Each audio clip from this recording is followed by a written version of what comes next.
Hello guys, welcome back to our channel. So in this video, ituturo natin paano ba mag-apply for Civil Service Honor Graduate Eligibility or yung tinatawag na HGE.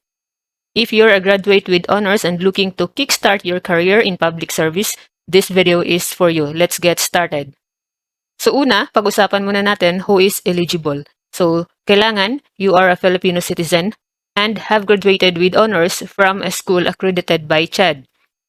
According to Chairperson Nograles, si Nograles, siya po yung chairperson ng Civil Service Commission. According to him, that granted based on the honor graduate eligibility granted pursuant to Presidential Decree number 907. So, bachelor's degree graduates either from the conventional mode of learning or open distance learning regardless of the number of years of completion. So, maaaring mag-apply kahit yung mga taga open distance learning na mga graduates. So for honor graduates through ODL, the Open University, College, or institution must be recognized by the CHED as a degree-granting HEI and have at least Level 3 accreditation or CHED equivalent in the programs offered in the conventional classroom or traditional mode of learning. So ano-ano ba ang mga requirements para sa pagpasa or para sa pagproseso ng iyong Civil Service Honor Eligibility? So by the way, para po dun sa mga nagtatanong, ang Civil Service Honor Eligibility ito ay pribilehiyo na ipinagkaloob para sa mga graduates na mayroon lamang honor na cum laude, magna cum laude, or summa cum laude from recognized schools. So take note na hindi po pwede dito yung ibang honors. So only magna cum laude, and summa cum laude. Ibig sabihin, once nag-apply ka ng honor graduate eligibility, hindi mo na kailangan mag-take ng civil service exam at automatic ka nang kapag na-complete mo or kapag na-approve ang iyong application for the HGE, so hindi mo na kailangang mag-exam ng civil service exam. Pwede ka na or eligible ka na mag-apply sa mga government post. So pag-usapan natin kung ano ang mga requirements. So medyo marami ang mga requirements kung titingnan mo, pero huwag matakot dahil mabilis lang to kung isa-isahin natin. Isinulat kasi ito ay makikita sa likod ng application form ng HGE. So,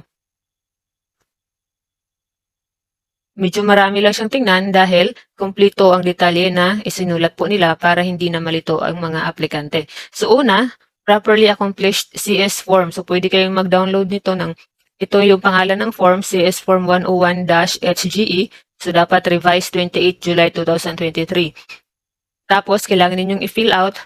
Tapos, lagyan nyo ng NA or not available yung lahat ng hindi applicable sa inyo. So, kailangan din ng 3 pieces of identical ID pictures with the following specifications. So, kayo nang bahalang magbasa. Again, you can download the application form at lahat ng ito ay mababasa mo sa likod ng application form. So, kayo nang bahala kung ano yung mga specifications para sa identical ID pictures. So, ito, katulad lang din po ito ng requirement na ID, na passport size ID picture, kung doon sa mga magte-take ng civil service exam po, pwede ka magpunta ng Photoshop at sabihin mo sa kanila itong hinahanap na passport size ng Civil Service Commission dahil alam na po nila yan. So next, original and photocopy of any of the following valid IDs. So kahit na alin dito sa valid ID na to, kung ano yung meron ka, so yan ang dalhin mo or i-submit mo. So kayo nang bahala dito mag-check kung meron kayo ng mga valid ID na to. Kailangan valid siya. Kung halimbawa magsasubmit ka ng school ID, so kailangan ay valid siya.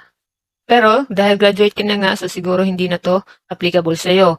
Unless if you are studying for example, you are already a cum laude, kaya ka mag-apply ng HGE, pero you pursue masteral. So, ibig sabihin, meron ka pa rin valid na school ID, di ba? So, pwede rin. So, dapat valid talaga siya. So, ito NBI clearance. So, kailangan valid, hindi yung expired. So, tingnan nyo na lang kung ano yung mga available sa inyo ng mga valid IDs dito. So, pang-apat, yung pang-apat na requirements, original and photocopy of birth certificate of the applicant issued by so, dapat PSA copy ng inyong birth certificate, so kailangan din po. Pero meron pong iba, depende kung merong iba na hindi na humihingi ng PSA birth certificate kung mayroong birthday sa inyong ID. So, depende yan sa Civil Service Commission dyan po sa inyong lugar. So, panglima, so kung for married female applicants, so kung kasal yung babae, kailangan magdala ng marriage certificate. Kung ang ID mo, lalong-lalo na kung yung valid ID mo ay naka-apelyido sa iyong asawa. Tapos, siyempre, kailangan mo magdala ng marriage certificate to prove that you are married to this surname. So, next, pang-anim, certification of no pending case or non-conviction of any offense. So, certification, mada-download po siya dito sa Civil Service Commission website. Original and photocopy of transcript of record. So, yung TOR po ninyo, kailangan original. Tapos, mag-photocopy na din in advance.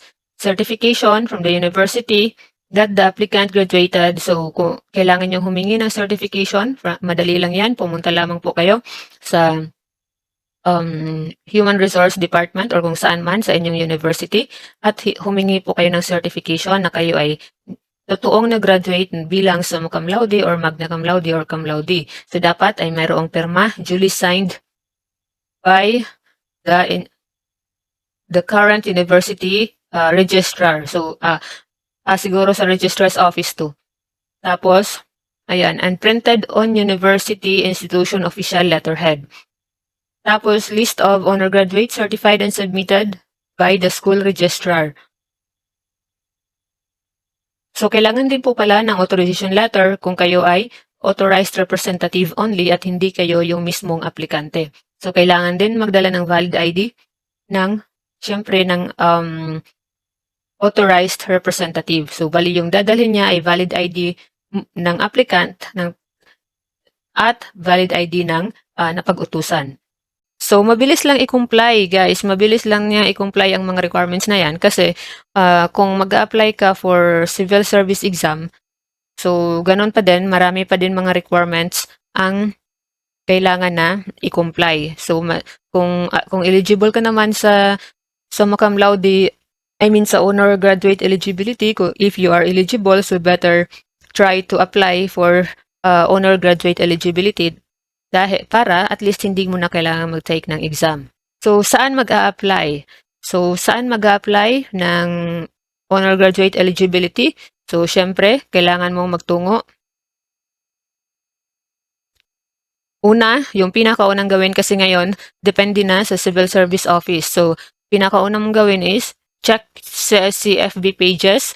So, bisitahin mo ang kanilang Facebook page ng Civil Service Commission sa inyong lugar.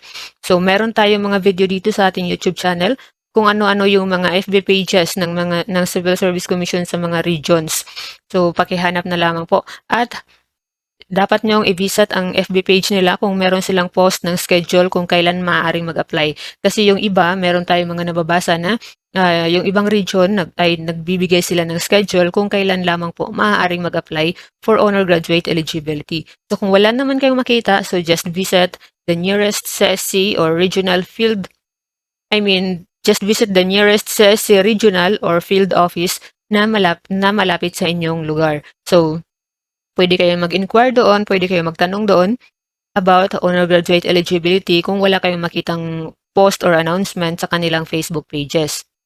So, paano ang steps? So, simply submit documents, wait for evaluation process kasi hindi yan agad-agad. So, kailangan mong isubmit ang documents tapos uwi ka ng bahay tapos medyo matagal pa yung evaluation process. So, tatawagan ka nila or magsisend sila ng email. So, kung approve na ang iyong application, you can receive your certificate of eligibility and you can start applying for government positions.